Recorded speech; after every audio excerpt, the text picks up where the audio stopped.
أفضل من عبادة 70 سنة. والصلاة والسلام على سيدنا ونبينا وحبيبنا محمد سيد أهل الأرض والسماء وعلى آله وأصحابه صلاة وسلاما دائمين متلازمين إلى يوم الأرض واللقاء. أما بعد، معاشر الحاضرين rahimakumullah.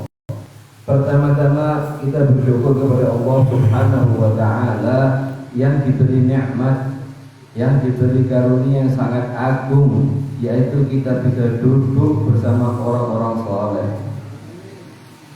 Kenikmatan yang sangat besar, kita bisa duduk dengan para dzurriyyah Rasul, para ulama al-khashi'in al-khaifin.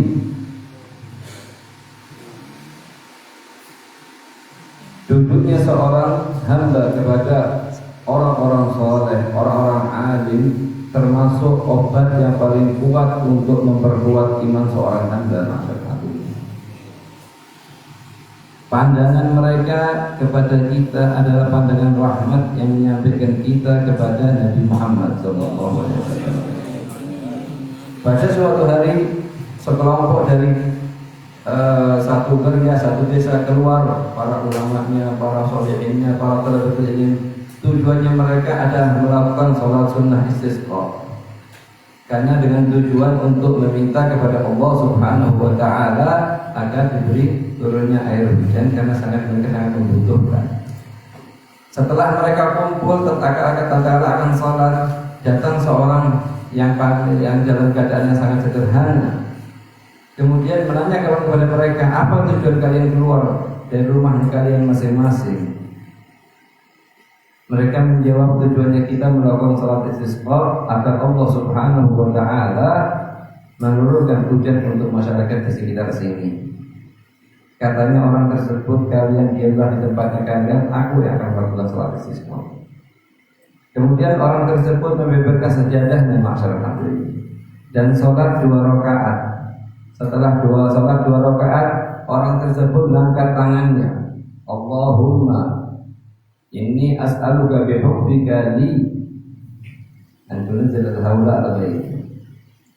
Ya Allah, aku minta kepadamu dengan perantara cintamu kepadaku, turun untuk mereka. Ini adalah air hujan yang mereka butuhkan.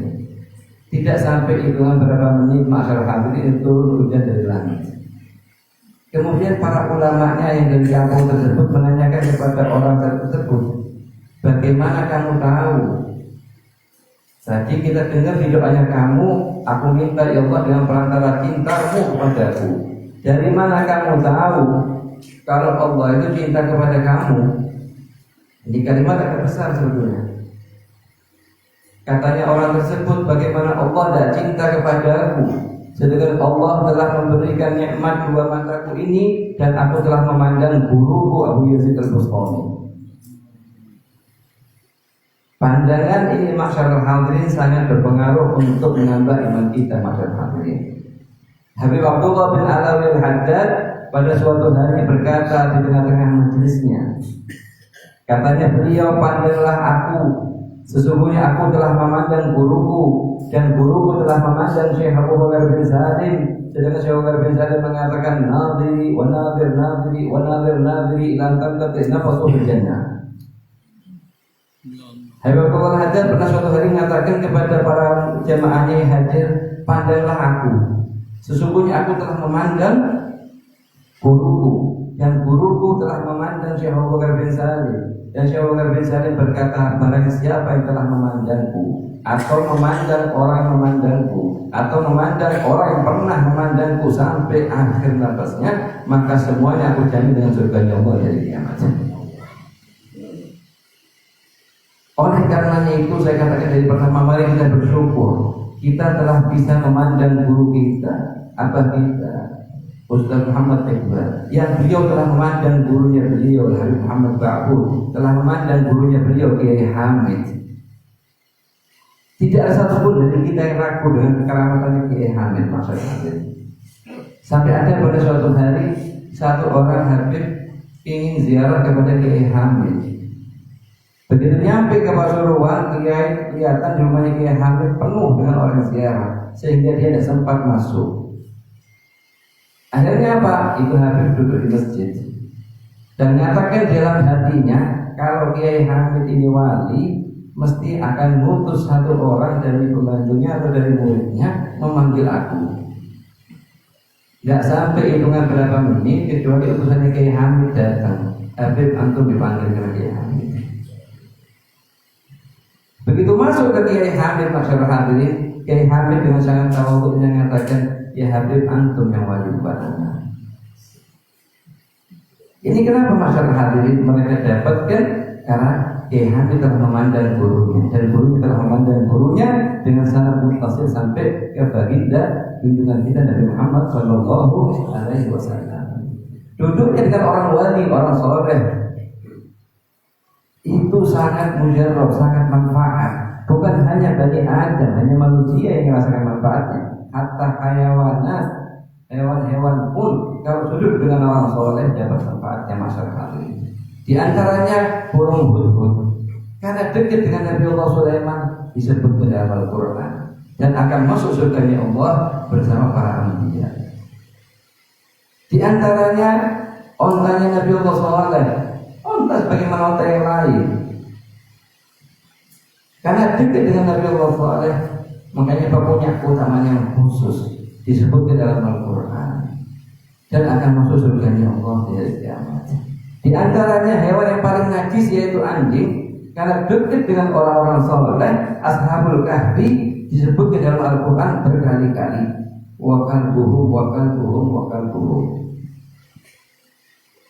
Bahkan yang masyarakat hadirin bukan hanya hayawanat, akan tetapi pohon-pohon pun yang dekat dengan orang-orang saleh bisa mendapatkan manfaatnya. Di antaranya pohon kurma yang biasa digunakan untuk bersandar oleh baginda Muhammad SAW. Tatkala beliau Rasulullah dibuatkan mimbar oleh salah satu penduduk dari kota Ansar, dari kaum Ansar, Rasulullah pindah ke mimbar tersebut. Kemudian pada hari Jumat dengar suara teriakan seperti tangisan seorang bayi. Seluruh sahabat yang di masjid mendengarkan teriakan tersebut. Akhirnya apa? Rasulullah turun dari mimbarnya dan merangkul itu pohon kurma sambil mendiamkan sampai diam. Kemudian Rasulullah memerintahkan kepada pohon kurma tersebut memilih satu dari dua. Yang pertama tetap kekal di dunia sampai kiamat nanti. Yang kedua diputus itu pohon, ditanamkan di bawahnya mimbarnya Rasulullah, dan Rasulullah menjanjikan kepada dia akan tumbuh di surga yang makan buahnya adalah para nabi. Akhirnya apa? Itu pohon katanya Rasulullah milih untuk dikekalkan di surganya Allah. Akhirnya sama Rasulullah diperintahkan untuk dipotong, dimakamkan di bawah mimbarnya Nabi Muhammad SAW. Ini pengaruhnya hidupnya seseorang hamba dan orang-orang soleh. Kita bersyukur malam ini bisa mandang guru kita, bisa mandang orang-orang soleh dari para hamba dan para ulama. Itu kenikmatan yang paling sangat besar. Kenapa kenikmatan yang besar? Karena dalam sebuah hadis dijelaskan julusuka baina yaday waliyillah, duduknya kamu di depannya orang wali meskipun hidup atau sudah meninggal lebih afdal daripada ibadah 70 tahun. Apa artinya omongan ini? Begitu kita mandang ibadahnya kita masyarakat hadirin, kemudian mandang ibadahnya guru-guru kita, itu langsung keluar dari hati kita rasa ujub, rasa riya dan lain-lain, sehingga amal ibadahnya kita lakukan di rumahnya masing-masing, selamat dari segala perkara yang bisa menghapus pahalanya. Di sebagian hadis yang lain dikatakan julusuka baina yaday walillah walau kahal bisya au kashaddi baydha khairun laka min an ta'budallaha fi zawa'il ard kullaha ila an taqatta'a a'dha'uka iraban. Duduknya kamu di depannya orang wali, orang soleh, itu sangat mujarab, sangat manfaat, sangat besar. Meskipun duduknya pun dengan niatan yang kurang baik, tapi karena mereka orang-orang yang baik, semua yang duduk dengan mereka jadi orang yang baik. Di antaranya mereka itu apa? Ada satu orang pencuri masuk ke rumahnya Sayyidina Ali. Sayyidina Adni itu Abu Bakar bin Abdullah bin Abi Bakar al-Idrus di kota Aden, Yaman. Tujuannya pencuri ini mencuri. Cuma dia singitan di bawah ranjangnya Sayyidina Adni. Sayyidina Adni tidak tidur, hanya berbaring. Kemudian tatkala dia nunggu sampai Sayyidina Adni itu tidur, dia akan mengambil seluruh barangnya di rumah, kemudian akan keluar.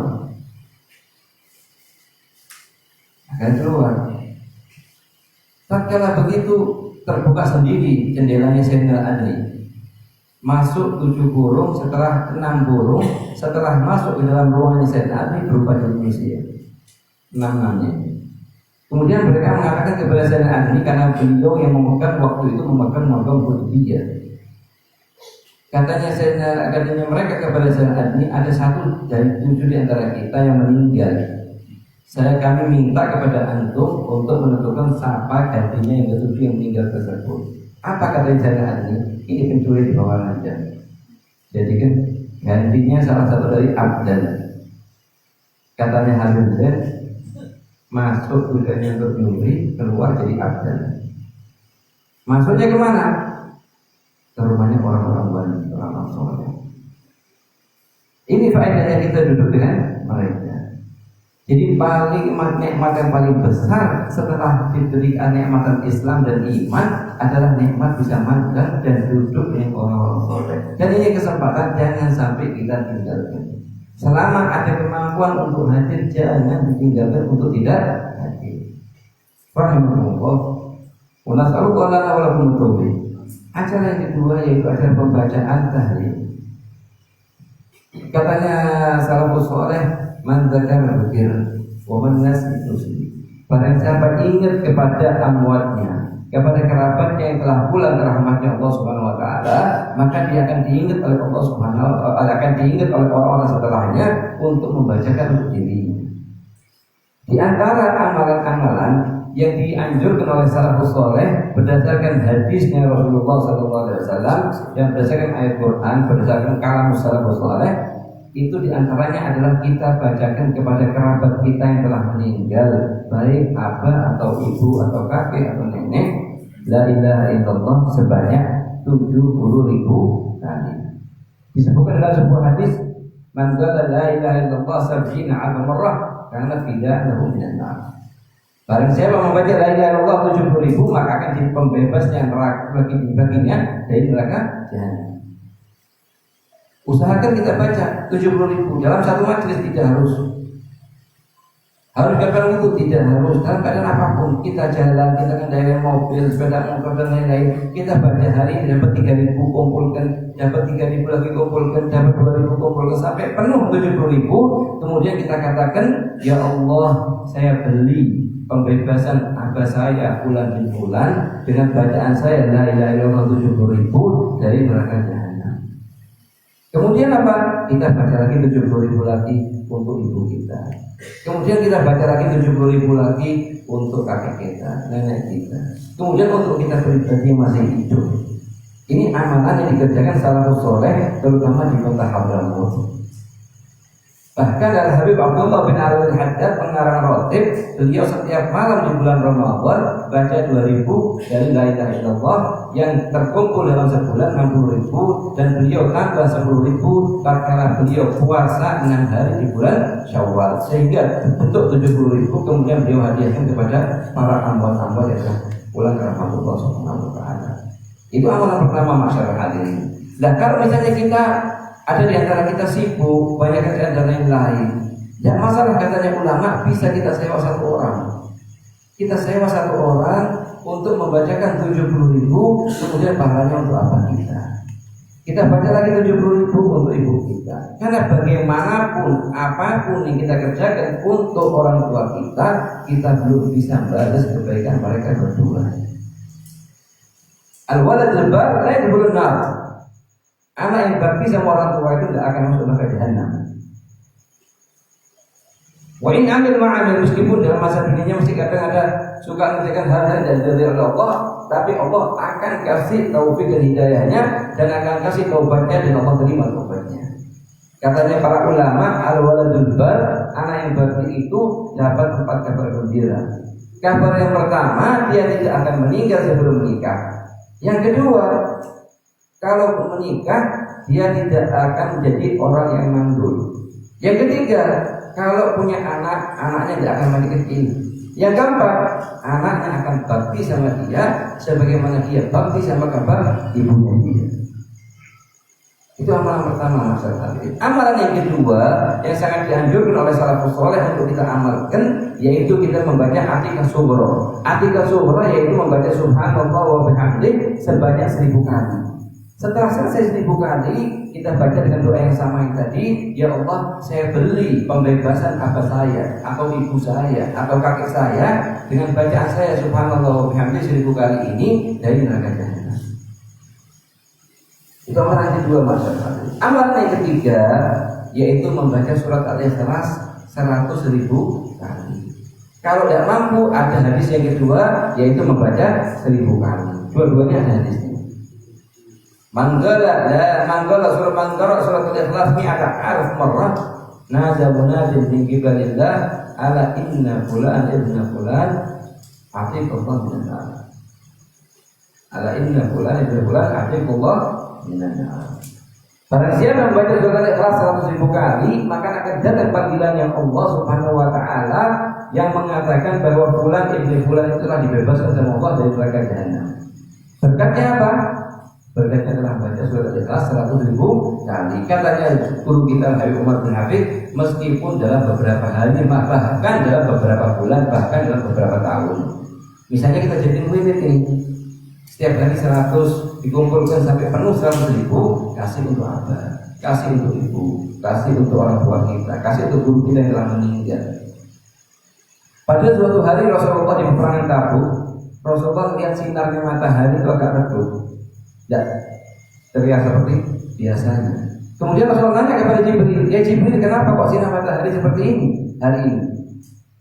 Katanya Jibril, na'am ya Rasulullah, hari ini turun 70.000 malaikat untuk mensolati jenazah sahabatmu yang meninggal di Madinah, yaitu Muawiyah bin Muawiyah al-Laythi. Rasulullah nanya kepada Jibril, apa amalannya dia sampai dapat kemuliaan seperti ini ya Jibril? Apa katanya Jibril? Iya ya Rasulullah, setiap kali duduk, bangun, jalan, berdiri dan lain-lain, selalu lisannya itu tidak putus baca Bismillahirrahmanirrahim. Jangan berhenti baca Allahu Ahad. Dikasih kenikmatan sama Allah, bisa turun malaikat 70.000 untuk mensolati jenazahnya. Katanya kepada Jibril, apakah kamu mau ya Rasulullah memandang jenazahnya dan mensolatinya? Gal na'am, betul aku ingin, kata Rasulullah. Kemudian sama dan Jibril sayapnya ditutup kepada gunung-gunung sehingga Rasulullah memandang langsung jenazahnya Muawiyah bin Muawiyah al-Laythi dan mensolatinya. Katanya Habib Zain, kalau kita biasa menghadiahkan pahala amalan kita kepada para salafus saleh, khususan Nabi Muhammad, khususan ahlu bait Nabi Muhammad, khususan para sahabat Nabi Muhammad, khususan orang-orang wali, itu seakan-akan kita buat hubungan dulu di dunia sebelum kita masuk alam barzakh.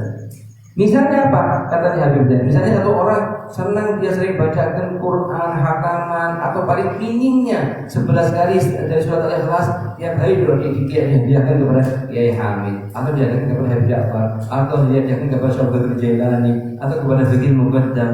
Itu katanya Habib Zain ibarat kita punya kenalan di satu negara, di Malaysia atau di Singapura. Kita tidak pernah jumpa sama dia, cuma sering kita telepon, sering kita kirimin hidayah, kirimin hadiah kita ke mereka. Kira-kira katanya Habib Zain, kalau ente sampai ke negaranya mereka itu bagaimana responnya mereka?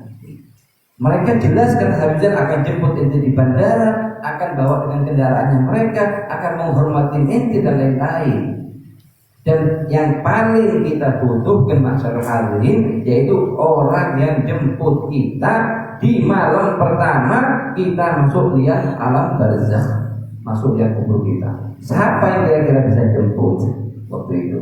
Kalau kita di dunia, yang jemput kita bisa orang soleh atau orang tidak soleh.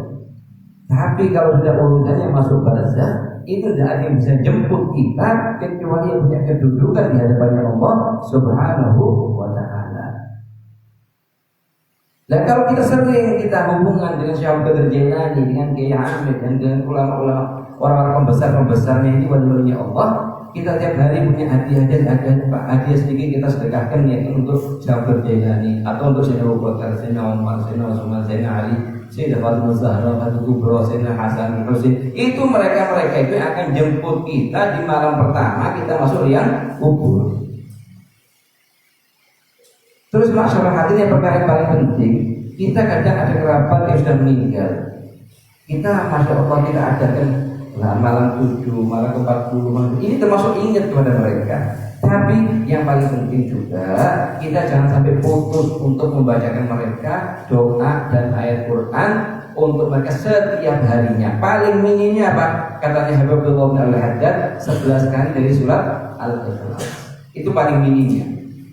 Kalau paling mulianya, paling ahsannya, kalau kita datangi makam abahnya kita pada hari Jumat atau makam ibunya kita pada hari Jumat, kemudian kita bacakan surat Yasin, kemudian kita bacakan surat Al-Ikhlas 11 kali. Beda bahkan pahalanya untuk mereka.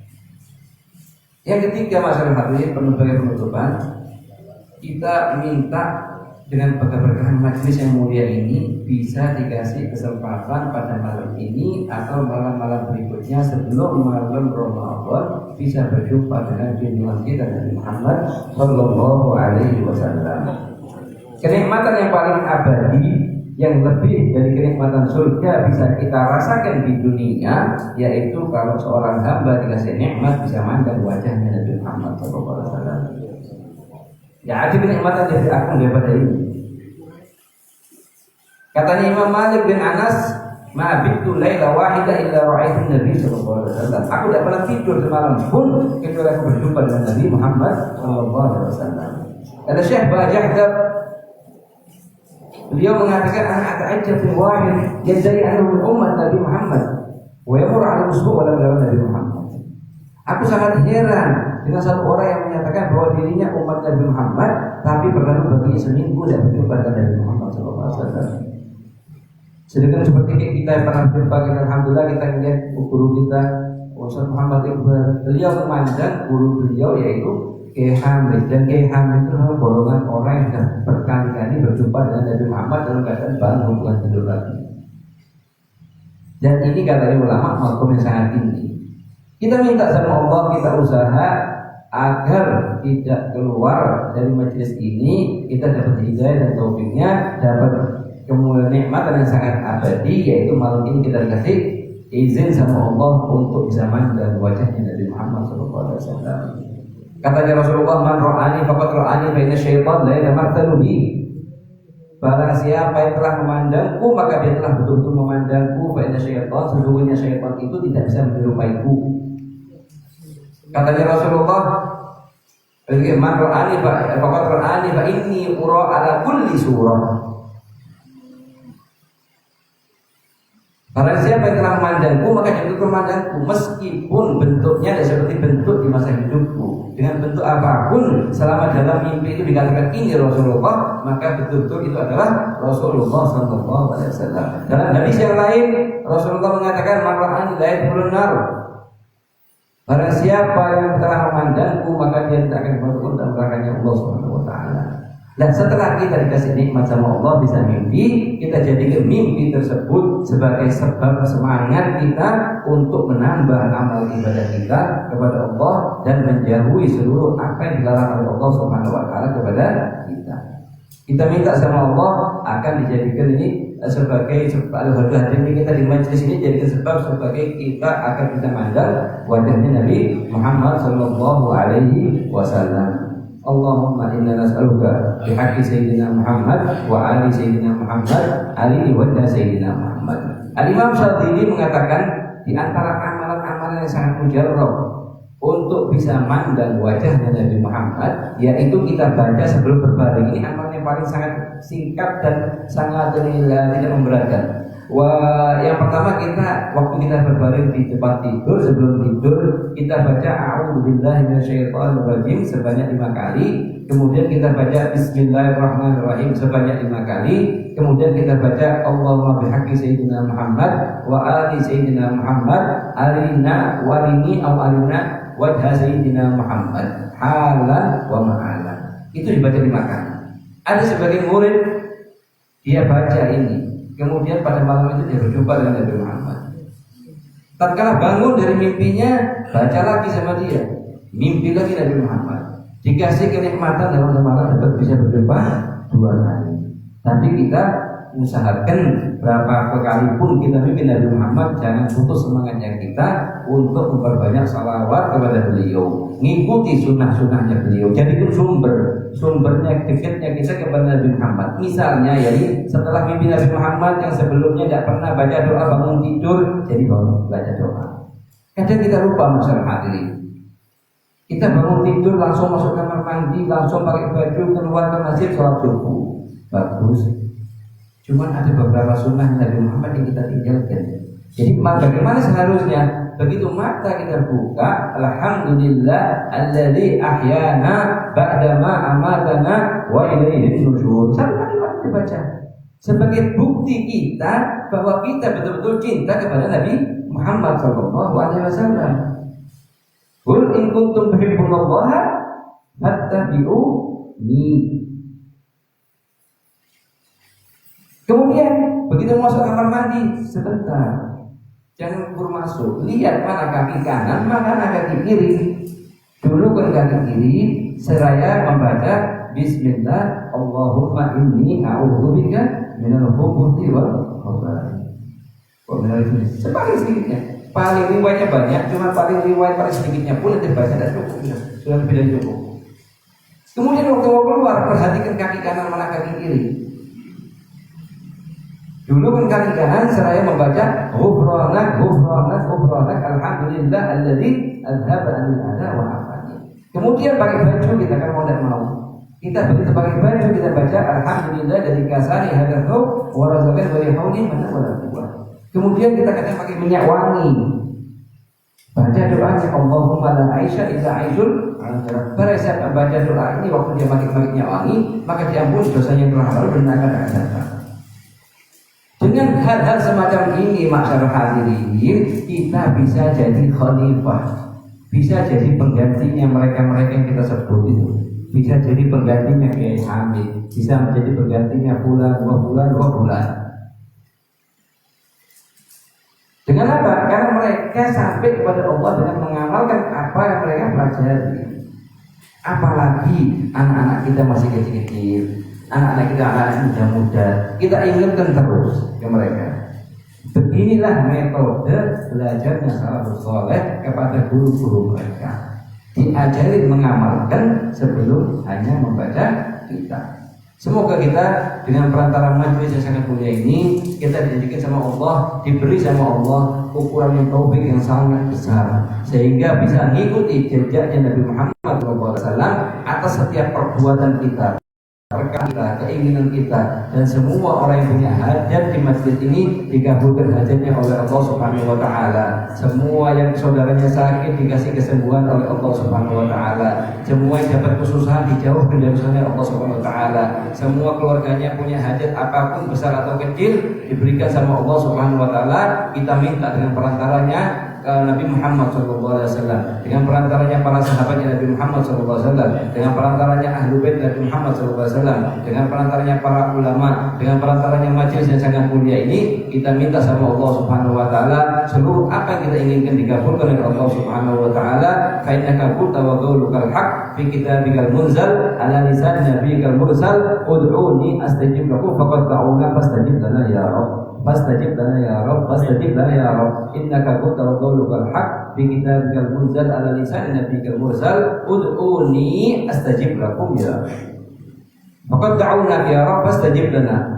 Wa kama wa'adtana innaka ala kulli syai'in qadir, innaka ala kulli syai'in qadir, innaka ala kulli syai'in qadir. Allahumma ij'al jam'an hadha jam'an marhuma wa tafarruqan fatarruqan ma'suma wa la taj'al illahumma fina wa la minna wa la ma'ana syadiyan wa la mahruma. Allahumma inna nastawdi'uka bi hadzal majlis syahadata an la ilaha illallah Muhammad Rasulullah sallallahu alaihi wasallam ahyina 'alaiha wa 'amilna 'alaiha wa ahshurna bi zumrati man qala la ilaha illallah Muhammad Rasulullah sallallahu alaihi wasallam ala hadhihi wa kunya salihah jami'a syamila li khairai dunya wal akhirah wa lamana wa habibuna Muhammad bin Abdullah wa ila المصطفى محمد صلى الله عليه وسلم الفاتحة.